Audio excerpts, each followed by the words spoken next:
In terms of how that kind of brings us to 2025 and what we're seeing in the industry, it's really interesting because I keep having this conversation with different people. I had a conversation last week with a small brand that was talking about, she can't afford to do constant photo shoots and video shoots so that she can like just flood her Instagram.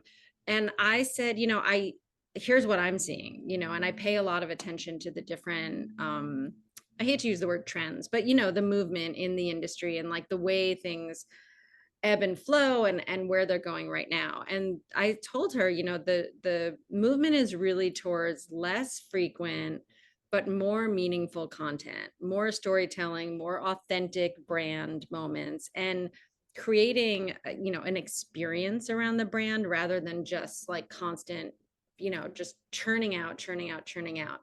And that is a slight departure from the way it has been, where we were just completely flooded with content. I mean, we're still flooded, but I think there's now pushback where we were completely flooded with content by influencers and brands really pushing this like just get as much out there, feed the machine kind of mentality. And I think a lot of consumers and viewers and followers are feeling like it's just falling flat. And so I think part of this is really stemming from Gen Z, being like, okay, we want to cut through all the BS and just talk to me like a real person.